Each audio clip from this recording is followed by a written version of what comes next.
Argentina. It's a decent ball in, and they have broken the dead. মিশরের ফুটবলাররা যখন জয়ের স্বপ্ন বুনছিলেন, ঠিক তখনই যেন বদলে যায় ম্যাচের পুরো চিত্রনাট্য।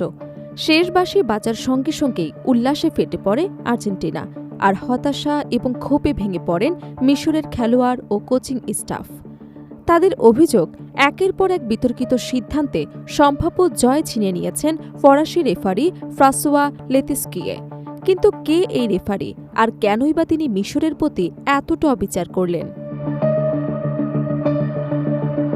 আর্জেন্টিনা এবং মিশরের মধ্যকার বিশ্বকাপ ফুটবলের শেষ ১৬ রুদ্ধশ্বাস ম্যাচটি শেষ হবার পর বিতর্ক এখনও থামেনি, বরং ম্যাচের ফলাফলের চেয়ে বেশি আলোচনায় উঠে এসেছে রেফারির সিদ্ধান্ত। লিওনেল মেসিদের বিপক্ষে ২-০ গোলে এগিয়ে থেকেও শেষ পর্যন্ত ৩-২ ব্যবধানে হেরে যায় মিশর। ম্যাচ শেষে মিশরের কোচ এবং খেলোয়াড়রা স্পষ্টভাবে রেফারি ফ্রাঁসোয়া লেতিস্কিয়ের একাধিক সিদ্ধান্ত নিয়ে প্রশ্ন তোলেন। বিশেষ করে গুরুত্বপূর্ণ মুহূর্তে নেওয়া কয়েকটি সিদ্ধান্তই ম্যাচের মোড় ঘুরিয়ে দিয়েছে বলে তাদের দাবি। আটলান্টায় অনুষ্ঠিত এই ম্যাচে বিতর্কের কেন্দ্রে ছিলেন ফরাসি রেফারি ফ্রাঁসোয়া লেতিস্কিয়ে। বিশ্ব ফুটবলের পরিচিত এই রেফারি দীর্ঘদিন ধরে ইউরোপের শীর্ষ পর্যায়ের ম্যাচ পরিচালনা করে আসছেন। তবে মিশরের বিপক্ষে তার কয়েকটি সিদ্ধান্ত এখন ফুটবল বিশ্বে ব্যাপক বিতর্কের জন্ম দিয়েছে। ফলে নতুন করে আলোচনায় উঠে এসেছে তার পরিচয়, ক্যারিয়ার এবং অতীতের রেফারিং রেকর্ড। ১৯৮৯ সালে ফ্রান্সের ব্রিটানি অঞ্চলে জন্ম নেয়া ফ্রাঁসোয়া লেতিস্কিয়ে ২০১৬ সালে ফরাসি লিগ ওয়ানে রেফারিং শুরু করে। মাত্র এক বছর পর ২০১৭ সালে তিনি ফিফার আন্তর্জাতিক রেফারি হিসেবে স্বীকৃতি পান। এরপর ধারাবাহিক পারফরমেন্সের মাধ্যমে উয়েফার এলিট ক্যাটাগরির রেফারিদের তালিকায় জায়গা করে নেন। ইউরোপের সবচেয়ে গুরুত্বপূর্ণ প্রতিযোগিতাগুলোর বহু ম্যাচ পরিচালনার দায়িত্ব পান তিনি।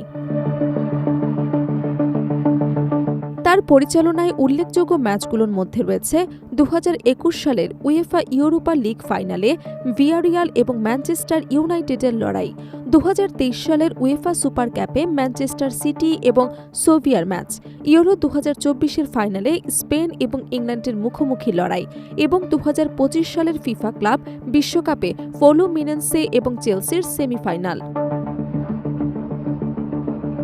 ক্যারিয়ারের বেশিরভাগ সময় বড় ধরনের বিতর্ক এড়িয়ে চললেও ২০২২ সালে ফরাসি লিগের নিস এবং নতের ম্যাচে তার একটি সিদ্ধান্ত ব্যাপক সমালোচনার জন্ম দেয়। ওই ম্যাচে VAR পর্যালোচনার পর নতের পক্ষে পেনাল্টি না দেওয়ার সিদ্ধান্ত নিয়ে প্রশ্ন ওঠে। একই ম্যাচে ৭টি হলুদ কার্ড এবং ২টি লাল কার্ড দেখিয়ে কঠোর রেফারিংয়ের জন্য আলোচনায় ছিলেন তিনি। ২০২৬ বিশ্বকাপে আর্জেন্টিনা মিশর ম্যাচের আগে লেতিস্কিয়ে আরও ২টি ম্যাচ পরিচালনা করেছিলেন। সেই ২ ম্যাচে তিনি মোট ৮টি হলুদ কার্ড দেখালেও কোনো পেনাল্টি কিংবা লাল কার্ডের প্রয়োজন হয়নি। কিন্তু মিশরের বিপক্ষে আর্জেন্টিনার নাটকীয় জয়ের পর তার নামই বিশ্ব ফুটবলের সবচেয়ে আলোচিত বিষয়গুলোর একটিতে পরিণত হয়েছে। মিশরের কোচ হোসাম হাসান এবং ফরওয়ার্ড মোস্তফা জিকোর অভিযোগ, ম্যাচে লেতিস্কিয়ের একাধিক ফাউল এবং পেনাল্টি সংক্রান্ত সিদ্ধান্ত সরাসরি ফলাফলে প্রভাব ফেলেছে। বিশেষ করে আর্জেন্টিনা তৃতীয় গোলের আগে মিশরের ২টি পেনাল্টির আবেদন নাকচ করে দেয়া এবং VAR এর কোনো হস্তক্ষেপ না থাকায় ক্ষোভ আরও বেড়েছে। তাদের মতে এসব সিদ্ধান্ত ম্যাচের গতিপথই বদলে দিয়েছে। এদিকে সামাজিক যোগাযোগ মাধ্যমেও তুমুল বিতর্ক চলছে। বহু ফুটবল প্রেমী প্রশ্ন তুলছে, ইউরো ফাইনালের মতো বিশ্বের অন্যতম বড় ম্যাচ পরিচালনার অভিজ্ঞতা থাকা একজন রেফারি কিভাবে এমন বিতর্কিত সিদ্ধান্ত নিতে পারেন।